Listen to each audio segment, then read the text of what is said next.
Iran के दिवंगत सर्वोच्च नेता अयातुल्ला अली खामेनी की अंत्येष्टि को लेकर देश भर में व्यापक तैयारियां चल रही है।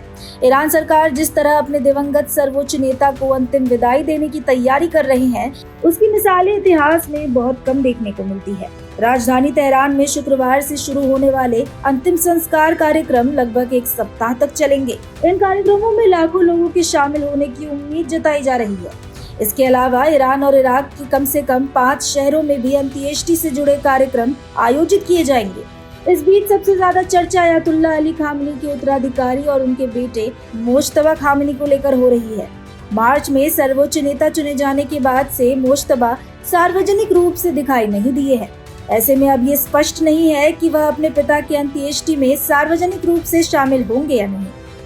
उनकी संभावित मौजूदगी या अनुपस्थिति को लेकर लगातार अटकलें लगाई जा रही है, लेकिन अभी तक इस संबंध में कोई स्पष्ट जानकारी सामने नहीं आई है।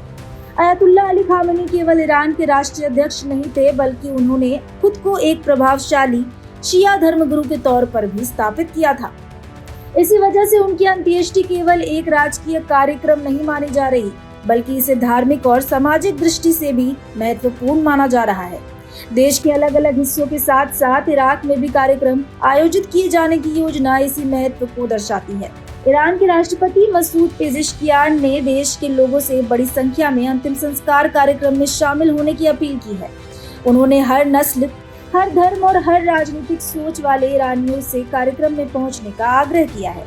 राष्ट्रपति का कहना है कि लोगों की भारी मौजूदगी से दुनिया के सामने ईरान की जो छवि बनेगी वह बेहद अहम होगी। सरकार को उम्मीद है कि अंतिम संस्कार में बड़ी संख्या में लोगों की भागीदारी देखने को मिलेगी। अयातुल्ला अली खामेनी की अंत्येष्टि में भारत की ओर से भी प्रतिनिधिमंडल शामिल होगी। कांग्रेस की ओर से पूर्व विदेश मंत्री सलमान खुर्शीद अंतिम संस्कार में भाग लेंगे। वहीं भारतीय जनता पार्टी की ओर से पूर्व केंद्रीय मंत्री मुख्तार अब्बास नकवी को भी न्योता दिया गया है। इसके अलावा विदेश राज्य मंत्री पवित्रा मार्गरेटा और बिहार के राज्यपाल सैयद अता हसनैन भी भारत का प्रतिनिधित्व करेंगे। ये नेता शुक्रवार को ईरान जाएंगे। खामेनी की अंत्येष्टि में देश विदेश से बड़ी संख्या में लोगों के पहुंचने की उम्मीद है। राजधानी तेहरान सहित कई शहरों में होने वाले कार्यक्रमों के बीच दुनिया की नजर ईरान पर बनी हुई है। वहीं मोज्तबा खामेनी की सार्वजनिक मौजूदगी को लेकर बड़ा सस्पेंस भी इस पूरे घटनाक्रम का प्रमुख केंद्र बना हुआ है।